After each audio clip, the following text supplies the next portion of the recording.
إنا فتحنا لك فتحا মুবিনা। হাবিব, আমি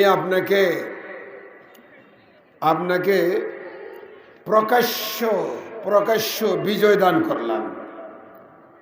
আল্লাহ নবীকে বিজয় দান করেছেন।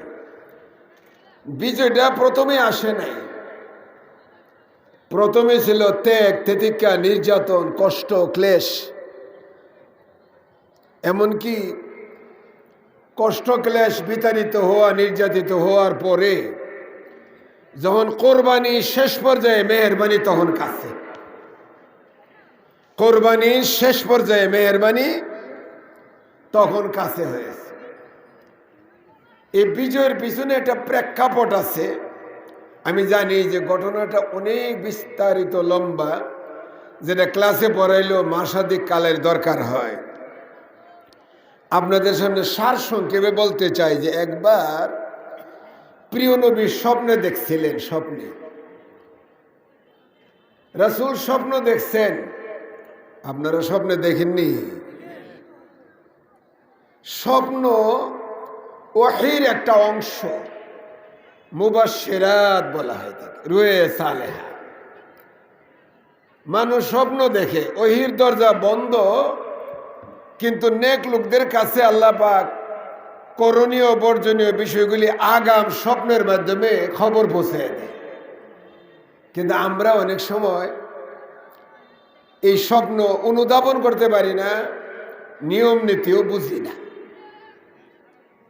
দেখেন, স্বপ্ন দেখার পরে যারে তারে বলতে নাই। মনে রাখবেন, যার তার কাছে বলা যাবে না, বলা লাগে হাবিব অথবা লাবিব। হাবিব হইল অত্যন্ত মনের মানুষ, আর লাবিব হইল স্বপ্ন সম্পর্কে বিশেষজ্ঞ মানুষ। স্বপ্নটা ভালো দেখলেই যে ভালো হবে এমন কথা না, খারাপ দেখলেই যে খারাপ হবে এমন কোনো কথা না। বিশেষজ্ঞ বুঝবে এটার অর্থ। স্বপ্নের সাথে বয়সের সম্পর্ক আছে, সময়ের সম্পর্ক আছে, ব্যক্তি ভালো মন্দের সম্পর্ক আছে। এই জন্য হাবিব অথবা লাবিব ছাড়া বলতে নাই।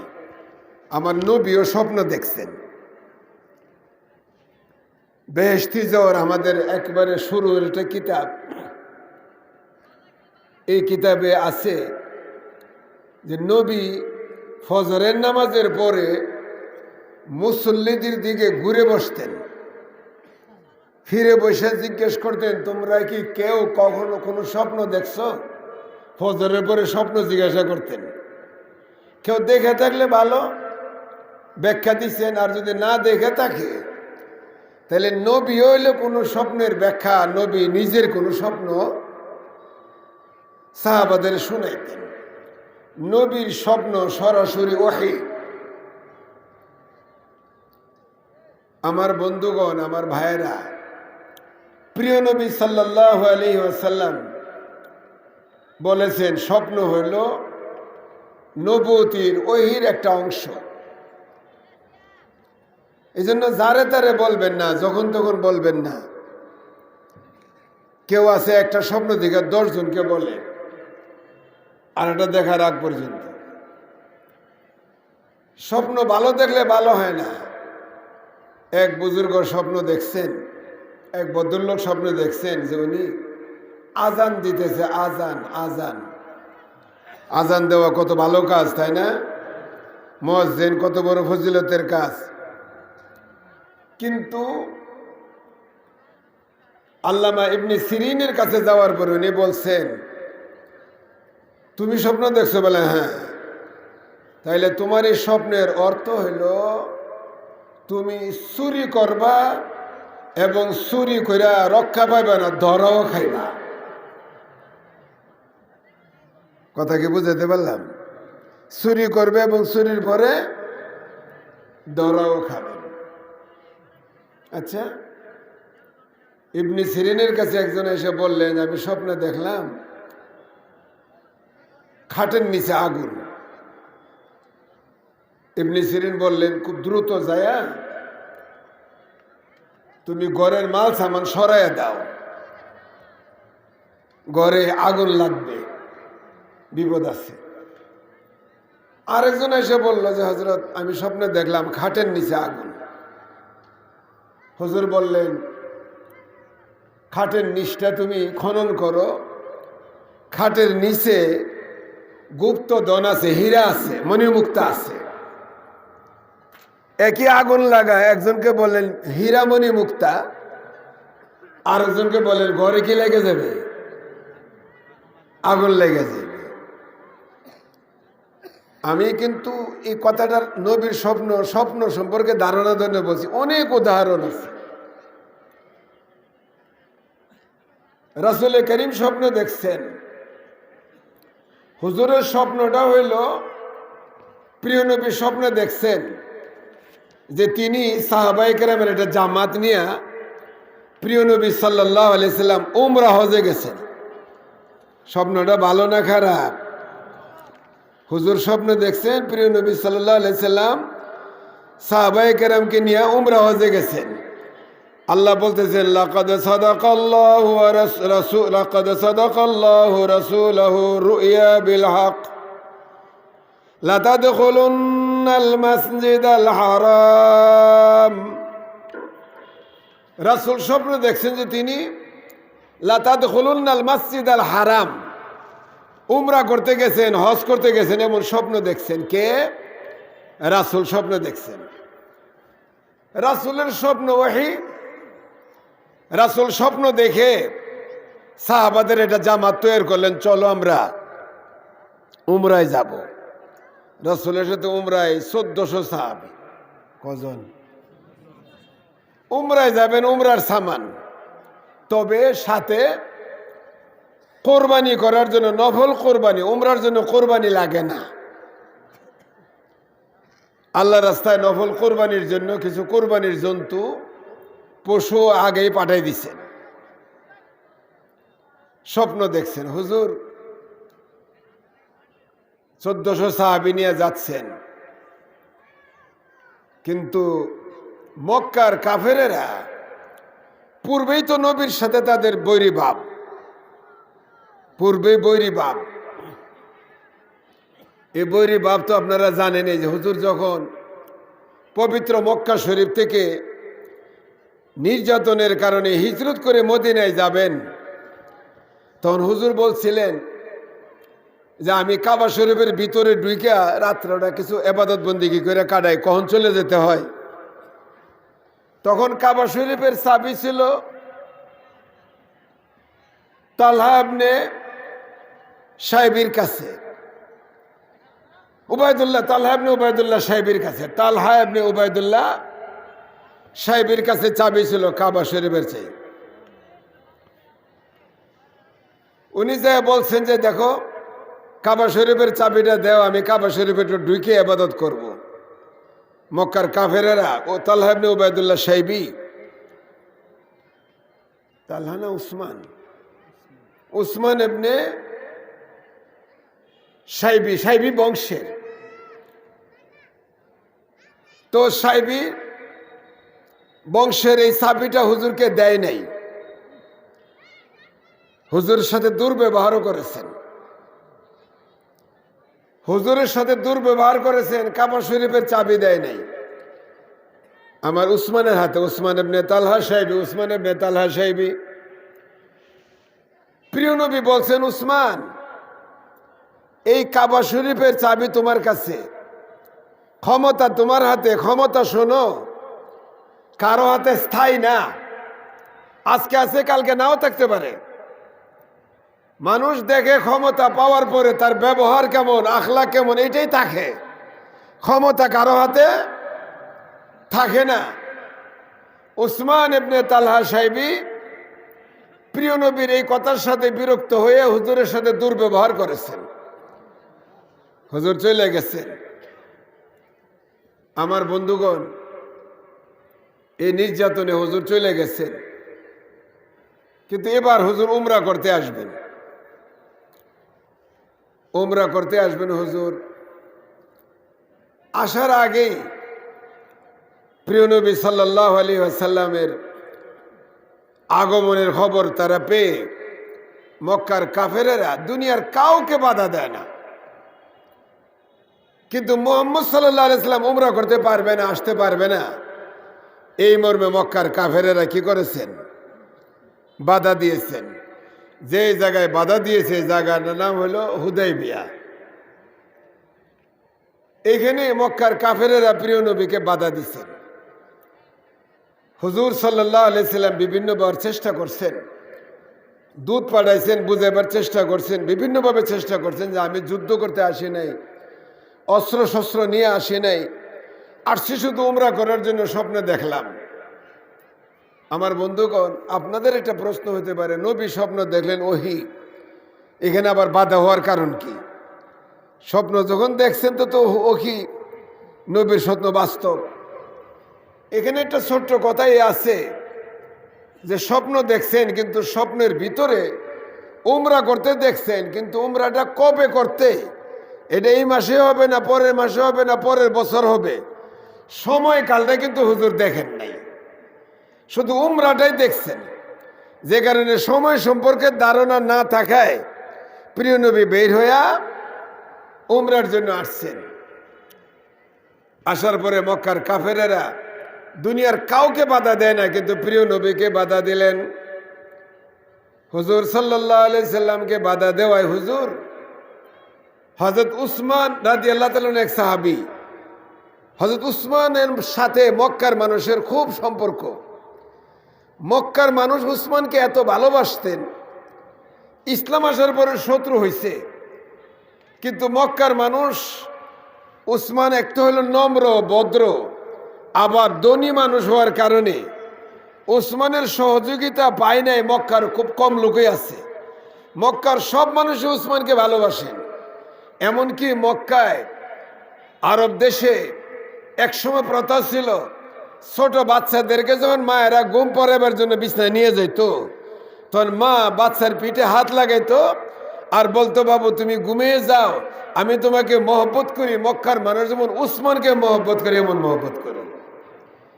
তার মানে উসমানের মহব্বত, ভালোবাসা মক্কার প্রতিটি নাগরিকের ভিতরে আছে। এই জন্য নবী উসমানকে পাঠাইছেন, তুমি যাও, যাই মক্কার লিডারদের সাথে দেখা করিয়া আমার আগমনের উদ্দেশ্য বুঝাইয়া এটা ফয়সালা করাইয়া আসো। উসমান গেলেন, মক্কার লিডারদের সাথে দেখা হইল। মক্কার লিডাররা উসমানকে বলল, উসমান তুমি আসছো উমরা করো, তওয়াফ করো, সাই করো, কিন্তু উসমান মুহাম্মদ সাল্লাল্লাহু আলাইহি ওয়াসাল্লামকে সুযোগ দেওয়া যাবে না। কোনোভাবেই উসমান তাদেরকে বুঝাইয়া পারলেন না। আর উসমান কাবা শরীফের পাশে গেছেন, বিগত ৬টি বছর কাবা কোনো মুসলমানকে পায় না, আর কোনো মুসলমানও কাবা পায় না। নসুল চলে যাওয়ার পরে এই জায়গা মুসলমান মুক্ত, বাইরের কোনো মুসলমান, ভিতরে যে কিছু মুসলমান আছে দুর্বল, ওরা ইসলাম থাকলেও ইসলামকে প্রকাশ্যে কি করতে পারে না, পরিচয় দিতে পারে না। উসমান এর মন কাবার দিকে কাঁদে উমরা করার জন্য, কেমন যেন কাবাও উসমানকে টানে, আসো তুমি আমার কাছে। ৬ বছর যাবৎ কোনো পাকা মুসলমান পাচ্ছি না, কিন্তু উসমান যেহেতু নবীকে এত মহব্বত করেন, নবীকে ছাড়া হযরত সাইয়েদনা উসমান কাবায় সুযোগ পাওয়ার পরেও উসমান উমরা করে নাই। না করে ঘরে ঘরে যায়া বুঝাইলেন, বুঝাইতে চেষ্টা করলেন, কিন্তু কেউ উসমানের কথা কর্ণপাত করে নাই। ওইদিকে মুসলমানদের ভিতরে আলোচনা হচ্ছিল যে উসমান মনে হয় কাবায় পৌঁছে গেছে, আমরা যাইতে পারি আর না পারি, উসমানের মনে উমরাও হয়ে গেছে। হুজুর বলেন, তোমরা উসমানকে চিনো না, উসমান আমার এমন পরীক্ষিত, উসমান আমার ধারণা, উসমান আমাকে ছাড়া উমরাও, আমাকে নেওয়ার জন্য উসমান চেষ্টা করবে, উমরা উসমান করবে না। আমার ভাইরা, উসমান যখন ওইখানে কাজ করতে পারলো না, এদিকে মুনাফিক এবং শয়তান, তাদের ভিতরে দ্বন্দ্ব লাগাইবারই তো দরকার। এই জন্য একটা ভুল মেসেজ নবীর কাছে পৌঁছে দিছেন যে মক্কার কাফেরেরা হযরত সাইয়েদনা উসমানকে হত্যা করে ফেলছে, শহীদ করে ফেলছে। আমার বাবাজিরা, মক্কার কাফেরেরা উসমানকে শহীদ করেছে, এই খবরটা সত্য না মিথ্যা? এটা ভুল খবর পৌঁছে গেছে। এই জন্য সূরার ভিতরে জাআকুম ফাসিকুম বিনাবাইন ফাতাবায়ানু, এই কোন খবর শুনলেই বিশ্বাস করো না, আগে এটা যাচাই করো। কারণ এখন সত্য এবং সঠিক খবর পাওয়াই যায় না। এক সময় আমি দৈনিক 8টা পত্রিকা পড়তাম, রাখছিলাম 8টা ডেইলি। এখন দেখি একটা পত্রিকাও সত্য কথা লেখে না, ঠিক না বেটি? একটাও না। তবে কিছু লোক আছে, আমরা পত্রিকা না পড়লে আমাদের পেটের খিদাই লাগে না, নাস্তার টাইমই হয় না। কিছু পত্রিকা আছে বিএনপির পক্ষে লেখে, বাস এটারে আওয়ামী লীগ ফাইয়া বকে যে একবার ডাহা মিথ্যা কথা। আবার কিছু আছে আওয়ামী লীগের পক্ষে লেখে, এটা বিএনপির হাতে লেখে ডাহা মিথ্যা কথা, একটাও সত্য কথা না। আর হিসাব করে দেখা গেছে কোনোটাই সত্য কথা কয় না, কোনোটাই সত্য কথা। তোমরা বললো এটা মিথ্যা কথা, তাইলে মিথ্যা পত্রিকাটা কিনারই দরকার কি, আর পড়ারই বা দরকার কি? এখানে তো একটা পত্রিকা আছে, আল্লাহর কোরআন, লা রাইবা ফীহ, যার ভিতরে কোনো সন্দেহের লেশ মাত্র নাই। এটা কিন্তু সকালবেলা আমরা পড়ি না। সকালবেলা কোরআন শরীফ না পড়ে নাস্তা খেতে পারি, কিন্তু পত্রিকা না পড়লে আর নাস্তার খিদাও লাগে না। একটা ভুল খবর পৌঁছে গেছে, ওসমানকে শহীদ করে ফেলেছেন। এই খবর পাওয়ার পরে প্রিয় নবী সাল্লাল্লাহু আলাইহি সাল্লাম মনে খুব কষ্ট পাইছেন, হায় ওসমানকে শহীদ করে ফেলছে। প্রিয় নবী সাল্লাল্লাহু আলাইহি সাল্লাম তখন সাহাবাদের বলে যে না, আমরা আসছি এক সৎ উদ্দেশ্যে উমরা করব। এখন আমাদের উমরায়ও বাধা, আমরা পাঠাচ্ছি দূত হিসাবে আলোচনার মীমাংসা করার জন্য। আমাদের দূতকেও হত্যা, এই দূত হত্যা এটা আন্তর্জাতিক আইনে অপরাধ, সে অপরাধও করে ফেলল। সুতরাং মক্কার কাফেরদেরকে আর সুযোগ দেওয়া যায় না, ছাড়া যায় না। অবশ্যই এদেরকে আমরা প্রতিহত এবং তার প্রতিশোধ, উসমানের রক্তের বিনিময়, রক্তের প্রতিশোধ আমাদেরকে নিতেই হবে। এই মর্মে সাহাবায়ে কেরাম 1400 সাহাবা যারা ছিলেন, তাদের সাথে রাসূল করিম সাল্লাল্লাহু আলাইহি সাল্লাম শাহাদাতের অথবা জিহাদের অথবা মৃত্যুর, উসমানের রক্তের প্রতিশোধ নেওয়ার জন্য প্রিয় নবী সাল্লাল্লাহু আলাইহি সাল্লাম সাহাবাদের হাতে হাত রেখে বায়াত গ্রহণ করেছিলেন। মৃত্যুর বায়াত, জিহাদের বায়াত, শাহাদাতের বায়াত, বায়াত গ্রহণ করেছেন। ইন্নাল্লাযীনা ইউবাইউনাকা ইন্নামা ইউবাইউনাল্লাহ ইয়াদুল্লাহি ফাওকা আইদিহিম, যারা প্রিয় নবী সাল্লাল্লাহু আলাইহি সাল্লামের হাতে হাত দিয়েছেন, ইন্নাল্লাযীনা ইউবাইউনাকা, হে রাসূল আপনি যখন হাত বাড়াইছেন, আপনার হাতের সাথে হাত রাইখা যারা শাহাদাতের জন্য, যারা শাহাদাতের জন্য, যারা জিহাদের জন্য, যারা উসমানের রক্তের বিনিময়ের জন্য যারা আপনার হাতে হাত রাখছে, মনে রাখবেন তাদেরকে বলে দেন, বাহ্যিকভাবে দেখা যায় নবীর হাত, ইন্নামা ইউবাইউনাল্লাহ, এরা নবীর হাতে বায়াত গ্রহণ করেছে। চোখে দেখা যায় নবীর হাত, আসল ব্যাপারটা এমন নয়।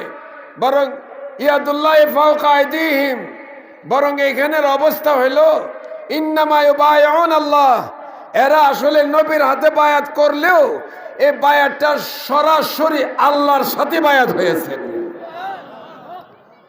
এই বায়াত করছে কে? ইয়াদুল্লাহি ফাওকা আইদিহিম।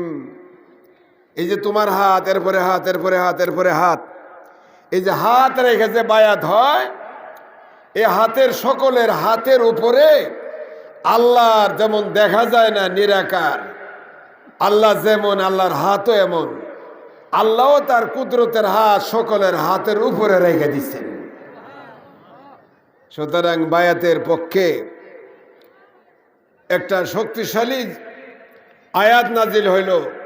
আমাদেরও আল্লাহওয়ালাগণ পীর সাহেবরা বুজুর্গানে দিন বায়াত করেন সুন্নত তরিকায়, হাত দিয়ে দেন, ভাই হাতের উপরে হাত রাখো। তৌবা কিয়া মাই সব্বরি বাতু সে সব্বরি কামু সে, আমি সমস্ত অপরাধ থেকে তৌবা করলাম, আমি ওয়াদা করিতেছি। এটা হলো প্রিয় নবী সাল্লাল্লাহু আলাইহি সাল্লাম যে বায়াত করতেন, জেহাদের বায়াত করতেন। আমরাও আমাদের নফসের সাথে জেহাদ করতে হয়। রাজানা মিন জিহাদিল আসগর ইলা জিহাদিল আকবার। আরে নফসের সাথে জেহাদ হইল শত্রুর সাথে জেহাদ করার চেয়েও মারাত্মক। কেন? শত্রু তো দেখা যায়, শত্রুর জেহাদ জীবনে একবার হয় অথবা হয় না, কিন্তু নফসের সাথে দিনে রাতে 24 ঘন্টা মনের সাথে জেহাদ বা লড়াই করতে হয়। এই জন্য কাফেরের মোকাবেলা জেহাদ, শত্রুর মোকাবেলা জেহাদ, ইসলামের দুশ্মনের মোকাবেলা জেহাদের চেয়েও নিজের মনের সাথে নফসের সাথে জেহাদ করাকে রাসূল সাল্লাল্লাহু আলাইহি সাল্লাম বলছেন এটা হলো শত্রু জেহাদের চেয়ে মনের সাথে জেহাদ করাটা হলো বড় জেহাদ। এটা কি জেহাদ? সুতরাং উলামায়ে কেরাম আপনারা দেখবেন যারা বায়াত হয় বলে, ভাই আজ থেকে আর নামাজ ছাড়ব না, আমি রোজা ছাড়ব না, হজ ফরজ হলে আদায় করব, যাকাত ওয়াজিব হলে ফরজ হলে দেব, চুরি করব না, জিনা করব না, ব্যভিচারী করব না, নিষিদ্ধ কাজগুলিকে বায়াতের মাধ্যমে ওয়াদা করে অঙ্গীকার করে। প্রিয় নবী সাল্লাল্লাহু আলাইহি সাল্লামের সাথেও বায়াত হয়েছে, জেহাদের বায়াত। এখন প্রিয় নবীর বায়াতের খবর মক্কার কাফেরদের কাছে পৌঁছে গেছে। তাদের যে মান্যতা, ওরা তো জানের মায়া করে না, ওরা কার মায়া করে? জানের মায়া করে না, নবীর মায়া তাদের কাছে বেশি। সাহাবাদের কাছে জানের মায়া বেশি না নবীর মায়া বেশি? আন-নাবিয়্যু আওলা বিল মুমিনিনা মিন আনফুসিহিম। মুমিন যারা সাধারণ মানুষ না, যারা প্রকৃত মুমিন, এই মুমিন নিজের জানের মায়ার চেয়ে নবীর মায়া বেশি করে। আন-নাবিয়্যু আওলা বিল মুমিনিনা মিন আনফুসিহিম। এই জন্য নবীর মায়া বেশি, নবীর আনুগত্য বেশি। তারা নিজের জানের মায়া করে না। আর জানের মায়া যদি নবীর মায়ার চেয়ে বেশি হয় তাইলে সে পরিপূর্ণ মুমিন হইতে। হুজুর বলেন লা ইউমিনু আহাদুকুম হাত্তা আকুনা আহাব্বা ইলাইহি মিন ওয়ালিদিহি ওয়া ওয়ালাদিহি ওয়ান নাসি আজমাইন। জান থেকে জান, এমনকি বাড়ি ঘর, টাকা পয়সা, ছেলে মেয়ে, বিবি বাচ্চা সব কিছু তো আছেই। নিজের জানের চেয়েও নবীকে যদি মায়া বেশি না করা হয় তাইলে লা ইউমিনু আহাদুকুম, তোমাদেরকে পরিপূর্ণ মুমিন হইতে। হযরত উমর বলছেন, ইয়া রাসূলুল্লাহ, আমার তো মনে হয় আমি আপনারে আমার জানের চেয়ে বেশি মায়া করতে পারি না। হুজুর বলেন, তাইলে তুমি পরিপূর্ণ মুমিন হইতে পারো নাই। হযরত উমর নিজের মনের লগে পরামর্শ করলেন, মাথা নিচের দিকে দিলেন, চোখ বন্ধ করলেন, জিজ্ঞাসা করলেন, মন পারবে রে নবীরে বেশি মায়া করতে, নবীর জন্য দেশান্তর হইতে, নবীর জন্য মায়ের খেতে, নবীর পক্ষে থাকতে? মনে যখন সাক্ষী দিল তখন মাথায় ওঠে উমর বলেন, ইয়া রাসূলুল্লাহ, এখন আমার মনে বলে আপনি নবীর জন্য আমি আমার জীবন পর্যন্ত আমি উৎসর্গ করতে পারবো, আপনার জানের মায়ার চেয়ে আপনার মায়া বেশি। হুজুর বলেন কাদ তাম্মা ঈমানুকা ইয়া উমর, উমর এখন তোমার ঈমান পরিপূর্ণ হয়েছে, এখন তোমার ঈমান পরিপূর্ণ। মাঝে মাঝে একটু পরীক্ষা করে দেখেন, কষ্টি পাথর পরীক্ষা করে দেখবো যে আসলে আমার ঈমানটা নবীর প্রতি মায়া বেশি না কম। যদি নবীর প্রতি মায়া কম হয় তাইলে আমি পরিপূর্ণ মুমিন হইতে পারি নাই। আমার বাবাজিরা সাহাবায়ে কেরাম নবীর প্রতি মায়া বেশি। কাফেরদের কাছে গোয়েন্দার খবর গেছে যে নবী যখন উজু করে নবীর পানিটা ওরা একবার লুফে হাতে নিয়ে নেয়, নবী তুতু ফেললেও তুতুটারে ওরা হাতে নিয়ে নেয়। নবীর আনুগত্য আর মায়া মমতা, নবীর জন্য আশেক, নবীর জন্য তারা পাগল। আর যেভাবে তারা জেহাদের জন্য শহীদ হওয়ার জন্য বায়াত গ্রহণ করছে, তারা যদি এখন মক্কার দিকে ঢুকে, আমরা তো জেহাদ করব, লড়াই করব, জেহাদ জেহাদ জেহাদ চাই, জেহাদ শুরু হইলে আমরা কেউ কাছে নাই। আমরা জেহাদের জন্য শুরু হইলে আমরা নাই, কিন্তু এমনি ফাও বাকি যান জীবন দেওয়ার জন্য, শহীদ হওয়ার জন্য সবাই রেডি। কিন্তু সময় মতো ডাকলে কাউরে পাওয়া, আমাদের অবস্থা এমন। কিন্তু সাহাবাদের অবস্থা কি? সাহাবাদের অবস্থা তো আমি কথাটা বলতে চাইছিলাম না, তবু বলতে মন চাচ্ছে যে তালহা ইবনে উবাইদুল্লাহ উহুদের যুদ্ধে, উহুদের ময়দানে যখন শুনলেন, দেখলেন যে নবীকে টার্গেট করে তীর মারা হচ্ছে, তালহা ইবনে উবাইদুল্লাহ তখন সাহাবাদের ডাইকে বলছে, ও সাহাবারা, নবীর উপরে তীর মারতেছে, টার্গেট নবীকে মারা, চলো আমরা নবীর হেফাজত করার চেষ্টা করি। তালহা এসে নবীর গায়ের সাথে গায়ে লাগায়া, বুকের লগে বুক লাগায় নবীকে জাপড়ায় জড়ায় ধরে ফেলছে। এরপর ওইদিকে আনাস ইবনে নদর নবীকে এসে জড়ায় ধরে ফেলছে, আরো সাহাবায়ে কেরাম নবীকে ধরে ফেলছে। আনাস ইবনে নদরের উপরে এমন তীর পড়েছে, আনাস ইবনে নদর উহুদের যুদ্ধে শহীদ হয়ে গেছে। আনাস ইবনে নদর শহীদ হওয়ার পরে ওনার হাত কেটেছে, নাক কেটেছে, অঙ্গ প্রত্যঙ্গগুলি কেটে দিয়েছে। উনি যে আনাস ইবনে নদর চিনাই যাচ্ছিল না, উনার বই নাই, সে আঙ্গুলের মাথা দেখে, পায়ের আঙ্গুলের মাথা দেখে চিনতে পারছে এটাই আমার ভাই, নাইলে চিনারই কোনো উপায় ছিল না। নবীকে জড়াইয়ে ধরা, নবীর গায়ে তীর না লাগুক, নবী বাইসা যাক, নবী হেফাজত হোক। ওই যুদ্ধের ময়দানে নবীর দান মোবারক শহীদ হয়েছে। ওই যুদ্ধের ময়দানে নবী গর্তে পড়ে গেছেন, রক্তাক্ত অবস্থায় হয়েছেন। আনাস ইবনে নজর শহীদ হয়েছেন। আনাস ইবনে নজর প্রমাণ করেছে যে বাস্তবে আমি আমার জীবনের সে নবীরে বেশি মায়া করি। আমরাও নবীরে মায়া করি। আমাদের নবীর মায়া হইল, হ্যাঁ, ওই যে নবী বলছেন মিষ্টি খাওয়া সুন্নত, এইটা, হ্যাঁ, মিঠাই খাওয়া সুন্নত, এই মায়া। অথচ আমাদের মুখে মুখে মায়া। হযরতে তালহা ইবনে উবাইদুল্লাহ তীরের আঘাত পাইছে, দুনিয়ার যতদিন বাইসে গেছে একটা হাত অবশ অবস্থায় ছিল, এটা অকেজু ছিল। তালহা ইবনে উবাইদুল্লাহ এই হাতটা অকেজু হইলো কেন? নবীকে জড়ায় ধরে রাখছিল, আর তীর আইসা ওনাকে এইভাবে ক্ষত বিক্ষত করে দিচ্ছেন। আমার বাবাজিরা, এই জন্য মক্কার কাফেরদের কাছে খবর পৌঁছে গেল যে মোহাম্মদের সাথে আর পারা যাবে না। এই মর্মে মক্কার কাফেরেরা প্রিয় নবী সাল্লাল্লাহু আলাইহি সাল্লামের দরবারে তারা চুক্তি এবং সন্ধি, যুদ্ধ নয় শান্তি, সুলহ হুদাইবিয়ার একটা চুক্তি করলেন। বাহ্যিকভাবে চুক্তিটাতে মুসলমানদের ঠগের ফালা ছিল, পরাজয় ছিল, কিন্তু মূলত এই চুক্তিটার ভিতরে একটা দূরদর্শী বিচক্ষণতা ছিল, একটা দূরদর্শী বিচক্ষণতা ছিল। আমি এই চুক্তির দুর্বলতার সাইডটাও এখন বলবো না, যেহেতু আমার সামনে অনেক কথা এবং অল্প সময়ের ভিতরে শেষ করতে হবে।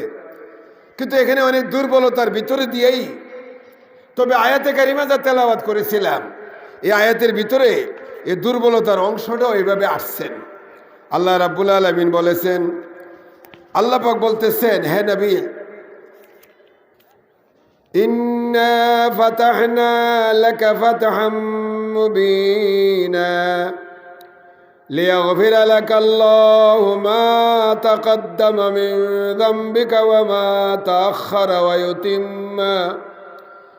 ইউতিম্মা নি'মাতাহু আলাইকা ওয়া ইয়াহদিয়াকা সিরাতাম মুস্তাকিমা ওয়া ইয়ানসুরাকা আল্লাহু নাসরান আযীযা هو الذي أنزل السكينة في قلوب المؤمنين এই আয়াতে هو الذي أنزل السكينة في قلوب المؤمنين দেখেন এই যে চুক্তিটা হয়েছে এই চুক্তির ভিতরে একটা ধারা ছিল এরকম যে কোনো কাফের যদি মুসলমান হয়ে মুসলমানদের সাথে গিয়ে মিলে যায় তাইলে এই কাফেরকে মুসলমানরা রাখতে পারবে না। মুসলমান হয়েছিল তার রাখতে পারবে না, আবার মক্কায় কাফেরদের কাছে মুসলমানদের কি করতে হবে? ফেরত দিতে হবে।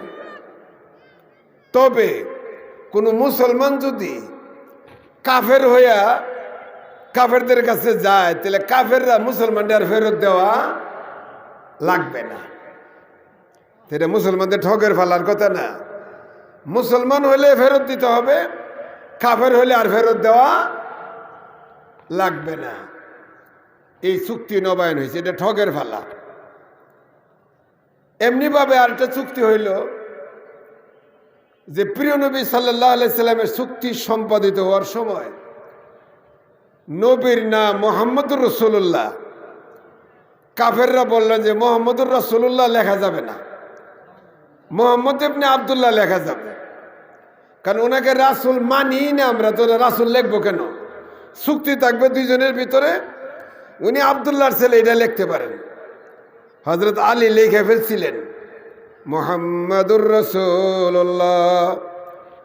হুজুর সাল্লাল্লাহু আলাইহি সাল্লাম বলতেছেন ঠিক আছে, ওরা যখন রাসূল শব্দটা লিখতে না করে তোমরা এটা তুমি বাদ দাও, লেখো না। হযরত আলী বলেন যে ইয়া রাসূলুল্লাহ এটা লিখবো না, আর রাসূল শব্দটা আমার হাতে কাটতেও পারবো না, এমন কোনো কাটার ক্ষমতা আমার নাই। হুজুর বলেন ঠিক আছে, তুমি যদি কাটতে না পারো তাহলে জায়গাটা দেও, আমি কেটে দিই। হুজুর নিজের হাত দিয়া রাসূল শব্দটা কেটে দিয়েছেন, কারণ হুজুর তো রাসূল কাগজের নবী না, বাস্তব নবী। এটা কেটে দিয়েছেন। তবে কি হোক, শান্তি চুক্তিটা সম্পাদিত হয়ে যাক। হযরত উমর এসে বলছেন ইয়া রাসূলুল্লাহ আপনি কি সত্য নবী না? ইয়া রাসূলুল্লাহ কাফেররা কি জাহান্নামে যাবে না? ইয়া রাসূলুল্লাহ মুসলমান কি জান্নাতে যাবে না? তা আল্লাহ যদি সত্য হয়, ইসলাম যদি সত্য হয়, আপনি যদি সত্য নবী হন, তাইলে ঠইগা চুক্তি করার দরকারটা কি? হুজুর সাল্লাল্লাহু আলাইহি সাল্লাম তখন বোঝাইছেন, শোনো, বাহ্যিকভাবে যদি দেখো এটা ঠকের ফালা, কিন্তু বাস্তবে দেখবা, কয়েকদিন ধৈর্য ধারণ করে দেখো, এর ভিতরে আল্লাহ রাব্বুল আলামিন আমাদের বিজয় রাখছেন, এর ভিতরে আমাদের জন্য সফলতা, বিজয়, কামিয়াবি আছে। আমার ভাইয়েরা, হুজুর সাহাবাদের বললেন শোনো, কোনো মুসলমান যদি কপাল খারাপ হয়, কাফের হয়, চলে যায়, তার টাইনা আমাদের কোনো লাভ নাই, ও তো কপাল খারাপ গেছে গা। আর শোনো, কোনো কাফের যদি মুসলমান হয়ে আমাদের কাছে আসে আর আমরা যদি চুক্তির কারণে তারে ফেরত দেই, তাইলে তাকে হেফাজত করার মালিক হইল আল্লাহ। সুতরাং আমরা এই চুক্তি করব। এই চুক্তি সম্পাদিত হলো, এই বছর আর উমরা করতে পারবেন না, চলে যাবেন, আগামী বছর আসবেন, 3 দিন থাকবেন, অস্ত্র শস্ত্র নিয়ে আসতে পারবেন না, শুধু তেলোয়ার আসবে এবং খামিরার ভিতরে হাফের ভিতরে থাকবে, এরকম একটা চুক্তি হইল। বাহ্যিকভাবে চুক্তিটা কি ছিল? ঠকের ফালা ছিল। এবার আল্লাহ বলেন ইন্না ফাতাহনা লাকা ফাতহাম মুবিনা। ও হাবিব, আপনি যে চুক্তিটা করলেন, বাহ্যিকভাবে দৃষ্টিকোণ থেকে দেখলে মনে হয় এটা একটা পরাজয় মেনে নেওয়ার মতো। আসলে আপনার এই চুক্তির ভিতরে আল্লাহ পাক আপনার জন্য প্রকাশ্যে বিজয় রাখছেন।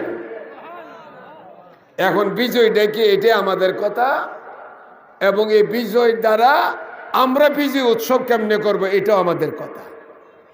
আজকের কথা হলো এটা আমার ভাইরা, বিজয় ফাতাহনা লাকা ফাতহাম মুবিনা। এই চুক্তি সম্পাদিত হওয়ার পরে এখন মুসলমানরা কাফেরদের এলাকায় অবাধে যাইতে পারে, একা একই আসা যাওয়া করতে পারে। কাফেররাও মুসলমানদের এরিয়ায় অবাধে। এখন যুদ্ধ নয়, শান্তি। এখন কাফের যদি মুসলমানদের এলাকায় আসে, মুসলমানদের আখলাক, চরিত্র, ব্যবহার, নম্রতা, আদর্শ, দাওয়াত, এসবের কারণে কাফেরদের ভিতরে ইসলামের দাওয়াত পৌঁছে যাচ্ছে। সুতরাং দাওয়াত পৌঁছার একটা আসা যাওয়ার একটা ব্যবস্থা চালু হয়ে গেছে। এটা একটা কামিয়াবি। এই তো কামিয়াবি চলতেছে। এর ভিতরে মুসলমানদের সাথে কাফেরদের একটা চুক্তি ভঙ্গের কাজ হয়েছে। চুক্তি ভঙ্গের কাজ হয়ে গেছে। এটারও পিছনে কারণ ছিল, যারা মুসলমান হয়ে যাইতো, তারা মুসলমান হয়েছে, মদিনায় জায়গা নাই, তখন তারা মদিনা এবং মক্কার মাঝখানে একটা তৃতীয় জায়গায় এরা গিয়ে সেখানে অস্থায়ীভাবে থাকা শুরু করলো। আর মক্কার নতুন নতুন মুসলমান এমন এক জায়গায় যায় থাকে, একটা জটলার বিরাট অবস্থা হইল। এখানে এরা এখন বাড়িঘর করে ফেলছে। নতুন মুসলমানরা মদিনায় যাইতে পারে না চুক্তির কারণে, আর মক্কায় থাকতে পারে না কাফেরদের কারণে। এখন যেখানে আছে এখানে থেকে থেকে মক্কার কাফেররা যখন এই পথ দিয়ে আসা যাওয়া করে, তাদের সাথে বা তাদের প্রতিশোধ নেয়, তাদের নেওয়ার অনুমতিও আছে। তারা তো এই কাফেলারও গ্রুপ, মদিনারও গ্রুপের না, মক্কারও গ্রুপের না। আমার ভাইয়েরা, কাফেরদের পক্ষ থেকে চুক্তিভঙ্গ হয়েছে। প্রিয় নবী সাল্লাল্লাহু আলাইহি ওয়াসাল্লাম চুক্তিভঙ্গের কারণে 10,000 সাহাবায়ে কেরামকে নিয়ে উনি মক্কার দিকে এখন চুক্তিভঙ্গ করছে। ওরা মক্কার কাফেরেরা, হুজুর 10,000 সাহাবাদের একটা কাফেলা নিয়ে মদিনার দিকে রওনা করছে। যারা চুক্তি যখন ভঙ্গই করছে, ওদের সাথে এখন আর নতুন করে কোনো চুক্তির দরকার নাই। চুক্তিভঙ্গের অপরাধে আমরা আবার মক্কাকে বিজয় করব। আল্লাহ বলেন, ইন্না ফাতাহনা লাকা ফাতহাম মুবিনা। হে হাবিব, আপনাকে আমি একটা প্রকাশ্য বিজয় দান করলাম, বিজয় দিয়েছি। এই বিজয় হইল মুফাসসিরিনে কেরামদের অধিকাংশের মতামত হলো মক্কা বিজয়। আমরা করছি বাংলাদেশ বিজয়, প্রিয় নবী করছিলেন মক্কা বিজয়। আমি আপনাকে প্রকাশ্যে বিজয় দান করলাম। আর হুজুরে মক্কা বিজয়ের জন্য 10,000 সাহাবী নিয়ে মক্কার দিকে যখন অগ্রসর হইতেছিলেন, রাস্তায় এসে আরো সাহাবায়ে কেরাম জমে গেছেন, প্রায় 12,000 হয়ে গেছেন। আমরা যদি কোথাও যাই, 1,000 লয়ে গেলে রাস্তায় কমতে কমতে যায় 800,000, 600, 500 টিকে। কিন্তু রসুল নিয়ে রওনা করছেন কয় হাজার? 10,000। আর রাস্তায় এসে হুজুরের সাথে মিলিত হয়েছে 12,000। সর্বমোট কয় হাজার হয়েছে? 12,000-এর কাফেলাকে হুজুর 400 ভাগে বিভক্ত করলেন। আমাদের বাংলাদেশের ভাষা হইল সেক্টর। হ্যাঁ, সেক্টর কমান্ডার। হুজুর সাল্লাল্লাহু আলাইহি সাল্লাম মক্কার দিকে হামলা অথবা মক্কা বিজয়ে যাবেন, এই জন্য 12,000 সাহাবাকে গ্রুপ বানিয়েছে। কত বুঝে থাকলে বলেন কত? 400 গ্রুপ বানিয়েছেন। 400 গ্রুপ, প্রতি গ্রুপের একজন গ্রুপ লিডার, এবং পুরা মক্কার চতুর্দিককে প্রিয় নবী পুরা মক্কার চতুর্দিকে একটা ড্রয়িং করেছেন, একটা প্ল্যান করেছেন। ড্রয়িং করে সবাইকে প্রশিক্ষণ দিয়ে যে সবাই সমান তালে মক্কায় আমরা ঢুকবো। এমন যেন না হয় কেউ আগে কেউ পরে। মক্কার চতুর্দিক থেকে ঘেরাও করছে দূর থেকেই। মক্কার কাফেরেরা খবর পেয়ে গেছে আবু সুফিয়ান হুজুরের শ্বশুর। আবু সুফিয়ানকে নবায়নের জন্য পাঠানো হয়েছিল, নতুন করে চুক্তি নবায়নের চেষ্টা করা হয়েছিল। হুজুর বলেন আর নয়, তোমরা একবার গাদ্দারি করেছ, চুক্তি ভঙ্গ করে ফেলেছ, এখন আর না। কতটি গ্রুপ বানাইছে বলেন তো শুনি? 400 গ্রুপ বানাইছেন। 400 নেতার অধীনে পুরা মক্কার গ্রুপ তৈরি করলেন। আর প্রিয় নবী সাল্লাল্লাহু আলাইহি সাল্লাম ও 400 এক গ্রুপের লিডার সমান তালে মক্কার দিকে আসতেছেন। ও আমার বাবাজিরা, মক্কার দিকে আসার সময়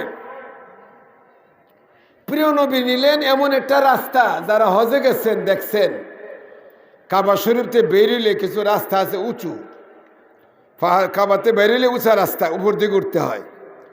আবার কিছু রাস্তা আছে সমতল, আছে কিনা? যারা গেছেন দেখে আছেন, নজর করেন। হুজুর সাল্লাল্লাহু আলাইহি সাল্লাম সমতল রাস্তা দিয়ে রওনা করলেন, নিচু রাস্তা দিয়ে। আর হুজুর সাল্লাল্লাহু আলাইহি সাল্লাম নিচে রাস্তা দিয়ে যাওয়ার সময় যে উটের উপরে সওয়ার ছিলেন হুজুর, ওই উটের পিঠে হুজুর সওয়ার হয়ে নুয়ে নুয়ে কুজু হয়ে বাঁকা হয়ে যাচ্ছিলেন। কোনো মানুষের সম্ভব না নবীর সামনে প্রতিরোধ করার জন্য দাঁড়াইতে পারে। পুরা মক্কা চতুর্দিকে ঘেরাও করে সমান তালে মুজাহিদরা সাহাবাদের কাফেলা আগাচ্ছে। আর প্রিয় নবী সাল্লাল্লাহু আলাইহি ওয়াসাল্লাম মক্কার কাফেরদের মোকাবেলায় সমান তালে যাচ্ছেন। কিন্তু হুজুর নিচে রাস্তা দিয়ে গেলেন কেন? হুজুর উটের উপরে নুয়ে নিয়ে গেলেন কেন? মুহাদ্দিসিনে কেরামগণ বলেন এই জন্য নুয়ে নিয়ে গেলেন, হুজুর উঁচু রাস্তা দিয়ে গেলেন না এই কারণে যে উঁচু রাস্তা দিয়ে গেলে অন্যরা দেখলে তখন মনে করবে ইনি মোহাম্মদ বিজয়ী লিডার। তখন এই যে উঁচু রাস্তা হওয়ার কারণে, মাথা উপরের দিকে থাকার কারণে কেউ কেউ ভুল মনে করতে পারে যে উনি দেখো আজকে ওনার হাতে ক্ষমতা, উনি কেউ তো অহংকারী, বিজয়ী ভাব ধরে অহংকারের ভাব নিয়ে মক্কায় ঢুকতেছে। এইটার জন্য কেউ মনে করতে না পারে আমার নবীকে যেন আজকেও মক্কা থেকে তারা বের করে দিয়েছিল, আজকেও যেন মক্কার মানুষ হুজুরকে দেখলে মনে করে উনি একজন বিজয়ী বেশে আসলেও ওনার আখলাক হলে উনি একজন বিনয়ী। বিজয়ের ভাব না দেখাইয়া বিনয়ের ভাব দেখাইলেন, মাথা নিচের দিকে রাখলেন। আমাদের তো সমর্থন নাই, আমাদের সমর্থক কম, লোকজন কম, নেতার কর্মী কম। তারপরেও যখন আমরা এলাকায় আসি তখন আমরা আর গাড়ির ভিতরে থাকতে পারি না, গাড়ির ছাদ খোলা গাড়ি নিয়ে মাথা বের করে দিয়ে সবাইকে জানায় হ্যাঁ তোমরা যে লিডারের অধীনে কাজ করো, আমি সেই লিডার। অথচ ইসলামের শিক্ষা হইল লিডার হবেন বিনয়ী, নেতা হবেন বিনয়ী, নেতা হবেন বিনয়ী। নেতাকে দেখলে যেন মনে না হয় যে নেতা অহংকারী। আমার বাবাজিরা, হুজুর এইভাবে মক্কায় ঢুকলেন। আমার বাবাজিরা, হুজুর মক্কায় ঢুকলেন, একবারে সমান তালে সবাই মক্কার চতুর্দিকে ঘেরাও করে ফেলছেন। মক্কার কাফেরেরা যখন আর পালাবার জায়গা পেল না, মক্কার কাফেরেরা তখন আত্মগোপন করার জন্য নিজ ঘরের দরজা বন্ধ করে দিল।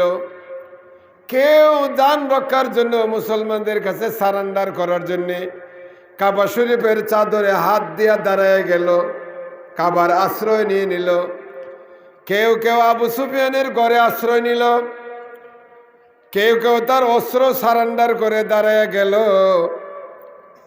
হুজুর মক্কার দিকে ঢুকছেন, সাহাবায়ে কেরামের এক দল সাহাবী এই অবস্থা দেখে স্লোগান দিয়া দিল উত্তেজিত হয়ে। সাহাবার স্লোগান ছিল আল-ইয়াউমা ইয়াউমাল মালহামা, আল-ইয়াউমা ইয়াউমাল মালহামা। ও মক্কার কাফের, ও মক্কার কাফেরেরা শুনে রাখো, তোমরা আমাদেরকে বের করে দিয়েছিলে, নির্যাতন করেছিলে, আমাদের উপর অত্যাচার করেছিলে। এই মক্কার কাফেরেরা যারা তোমরা আমাদেরকে অতীতে নির্যাতন করেছো, তোমরা কান খুলে শুনে রাখো, আলিয়াউমা ইয়াউমাল মালহামা, আজকের দিন হইল লাহমুন শব্দের মানে মাংস। আজকের দিন হইল হাড্ডি থেকে মাংস আলাদা করে দেওয়ার দিন। আজকের দিন হইল প্রতিশোধ গ্রহণ করার দিন। আজকের দিন হইল তোমাদের বদলা নেওয়ার দিন। আলিয়াউমা ইয়াউমাল মালহামা, আজকে প্রতিশোধ নেব। তোমরা আমাদের বাড়িতে বের করছো, গড়তে বের করছো, এলাকাতে বের করেছো, অত্যাচার করছো, নির্যাতন করেছো। আজকে প্রতিশোধ নেব, হাড্ডির থেকে মাংস আলাদা করে দেব। আমার বাবাজিরা, হুজুর সাল্লাল্লাহু আলাইহি সাল্লামের কানে আসছেন, ও বিজয়ীরা, ভালো করে আমরা শুনে রাখি। প্রিয় নবী সাল্লাল্লাহু আলাইহি সাল্লামের কানে আসছে আলিয়াউমা ইয়াউমাল মালহামা। শোনার পরে হুজুর বলে দিলেন, লা লা লা লা আলিয়াউমা ইয়াউমাল মারহামা। হুজুর বলেন, না, এই কে স্লোগান দিয়েছো? হাড্ডির থেকে মাংস আলাদা করার কে? শুনে রাখো, আজকে হাড্ডির থেকে মাংস আলাদার দিন নয়। আল্লাহ আমাদেরকে যে মক্কা আবার পৌঁছে দিয়েছে, মক্কা যে বিনা বাধা আমরা ঢুকতে পেরেছি, মক্কা যে আমাদের হাতে ফিরে আবার এসে গেছে, এই জন্য আল্লাহর শুকরিয়া আদায় করে আজকে যারা আমাদের অতীতে কষ্ট দিয়েছিল, নির্যাতন করেছিল, আজকে আমি নবী মুহাম্মদ মক্কা বিজয়ের ঘোষণা দিয়ে বলতে চাই, যারা আমাদের কষ্ট দিয়েছিল, আমি আজকে সবাইকে, আজকে এই ঘোষণার মাধ্যমে সবাইকে মাফ করে দিলাম। কেউ সবাইকে কি করলেন? সাধারণ ক্ষমা। আলিয়াউমা ইয়াউমাল মারহামা, আজকে রহম করার দিন, দয়া করার দিন, মায়া করার দিন। আজকেই তো সুযোগ পাইলাম দয়া করার, মায়া করার, রহম করার। সুতরাং আজকে প্রতিশোধ নয়। কে বলেছো? এক সাউন্ডের মাধ্যমে, এক আওয়াজের মাধ্যমে পুরা কাফেলা ঠান্ডা হয়ে গেল। কারো কোনো প্রতিশোধ নেওয়া হবে না। এর ভিতরে একজন আয়েশা বললেন, ইয়া রাসূলুল্লাহ, আল্লাহর হাবিব, আমাদের রাস্তায় গুপ্ত হামলার জন্য যারা গেছিল, মানে আমি সময়ের স্বল্পতা ওইটা বলিনি আর কি, লম্বা বিষয়, সে রাস্তায় গুপ্ত হামলার জন্য প্রিয় নবীকে হামলা করার জন্য গেছিল, তারা হাতে নাতে ধরা খাইছে, হামলা করতে গেছে এবং ধরাও খাইছে। তাদের নিয়ম অনুযায়ী মামলা হবে, শুনানি হবে, এটাই তো নিয়ম। তাদেরকে হাজির করা হলো হুজুরের সামনে। হুজুর তাদের চেহারা দিকে তাকায় বললেন, আনতুমুত তুলাকা, এই যারা গুপ্ত হামলা করতে গেছিলা, লা তাসরিবা আলাইকুমুল ইয়াউম, আজকে তোমাদের বিরুদ্ধে কোনো অভিযোগ গঠন করা হবে না, কোনো মামলা নেওয়া হবে না, কোনো অভিযোগ নাই। বরং আজকের এই মহান বিজয়ের দিবসে ইন্না ফাতাহনা লাকা ফাতাহাম মুবিনা, আল্লাহ জি বলেছেন মহান বিজয়। এই দিনে আমি যারা আমার জানের শত্রু হয়ে আমাকে মারতে গিয়েছিল, আমি আজকে তোমাদেরকে মাফ করে দিলাম। আজকে তোমরা আনতুমুত তুলাকা, তোমরাও ক্ষমা পেয়ে গেলা। হুজুর বলে দিলেন, শোনো, যারা আবু সুফিয়ানের ঘরে আশ্রয় নিয়েছে তাদেরকে ক্ষমা করে দিলাম। যারা আবু সুফিয়ানের ঘরে আশ্রয় নিয়েছে তাদের ক্ষমা। যারা কাবা শরীফের চাদরে হাত দিয়া দাঁড়াইছে তাদেরকেও মাফ। যারা নিজ ঘরের দরজা বন্ধ করে আত্মগোপনে, তারাও মাফ। সবাইকে মাফ করে দিলেন। মাফের ভিতরে একজন এসে বলেন, ইয়া রাসূলুল্লাহ, এই মুহূর্তে একটা রোলিং দেওয়া দরকার, রোলিং দেন একটা। কি সেটা? যে আমাদের যারা বাড়ি দখল করছিল, খুব খেয়াল করে শুনেন, সময় নাই, আমাদের যারা বাড়ি দখল করেছিল, আমাদের যারা বাগান দখল করেছে, আমাদের যারা সম্পদ দখল করেছে, আমাদের দেশ থেকে বিতাড়িত করেছে, এদেরকে বলেন 3 দিন সময় দেন, 5 দিন সময় দেন, আপনার যা মনে চায় সময় দিয়া বলেনি সব সম্পদ যেন আমাদের ফেরত দিয়ে দেয়। যুক্তিযুক্ত দাবি না? আমাদের সম্পদ অবৈধ দখল। হুজুর সাল্লাল্লাহু আলাইহি সাল্লাম ভালো কথা মনে করছো?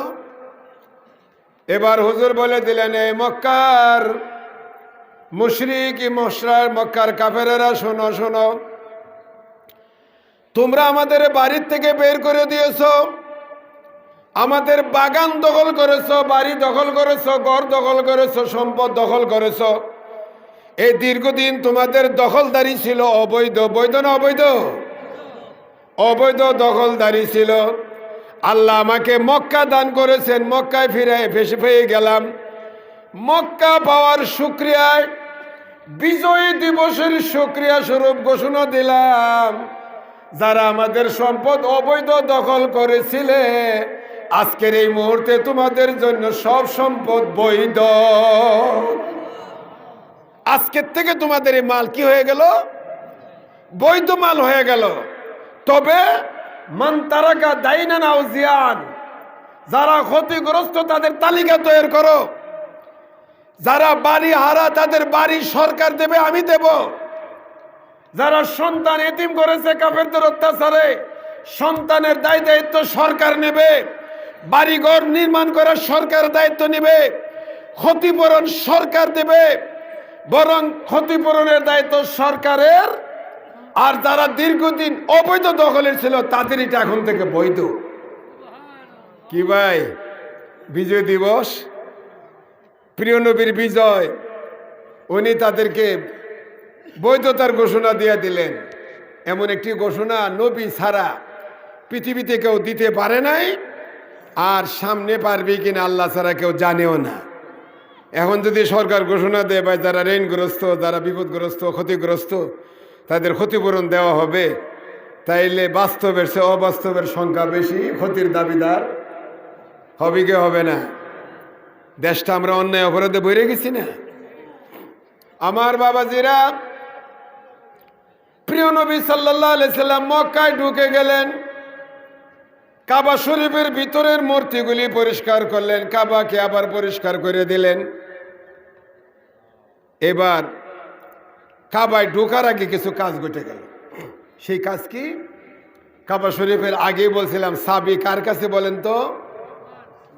ওসমান ইবনে তালহা সাহেবের কাছে। হুজুর বললেন, কাবার সাবি সাবি। ওসমান ঘরের দরজা লাগায় ভিতরে বসে কাঁদতেছে, বিপদ। ওসমানের ভিতরে ভয়, মক্কা আবার মুসলমান নবী আইসা গেছেন, আমি যে দুর্ব্যবহার করছিলাম এটা তো আমার জানা আছে, এখন হয়তো কড়াই গন্ডা হিসাব করে আমার বদলা নেবে। সুতরাং উসমান দরজা লাগায় বসে আছেন। নবী সাবির জন্য উসমানের বাসায় পাঠাইছেন। উসমানকে ডাইকে আনছেন, আসো উসমানে নিয়ে আসো। উসমান রসুলের দরবারে এসে বলেন, ইয়া রাসূলুল্লাহ, বান্দা দরবারে হাজির। হুজুর বলেন, উসমান, আমরা সবাই আল্লাহর বান্দা, মানুষ মানুষের বান্দা নয়। চাবিটা দিয়েছেন, হুজুর চাবি হাতে নিছেন। হুজুর চাবি হাতে নেওয়ার পর এখন চাবিটা কার হাতে দিবে? চাবি হাতে নিছেন, দরজা খুলছেন, পরিষ্কার হয়েছে। এখন চাবি একজনের হাতে। যার কাছে চাবি দিবে তিনি মক্কার গভর্নর হবেন, যার কাছে চাবি তিনি মক্কার মেয়র হবেন, যার কাছে চাবি দিবেন তিনি নেতা হবেন। আর কেমন নেতা? কাবা শরীফের খেদমত, সকলেরই তো শখ। আমার বাবাজিরা, হুজুরের হাতে চাবি। ভালো করে খেয়াল করেন, প্রিয় নবী সাল্লাল্লাহু আলাইহি সাল্লামের হাতে চাবি।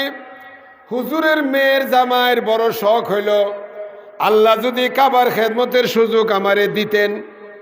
এই জন্য মেয়ের জামাই হুজুরের সামনে এসে বসে আছেন। হুজুর দেখলে মনে হবে আমি জামাই, আমারে চাবি দিবে। জামাইদের ভিতরে লড়াচড়া, সিনিয়র সাহাবীরা বসে আছেন, কেউ গলা কাশি দেন, কেউ লড়াচড়া করেন, চাবি আমাকে দেবে। কারে দিবে বলা তো যায় না। চাবিটা হুজুরের হাতে। হুজুর বলেন, উসমান, কাবা শরীফ দীর্ঘদিন তুমি দরজা খুলছো, বন্ধ রাখছো। কাবা শরীফের দেখাশোনার দায়িত্ব তুমি পালন করেছো। কাবার দায়িত্ব পালনের ক্ষেত্রে তুমি বড় যোগ্য ব্যক্তি, যোগ্য।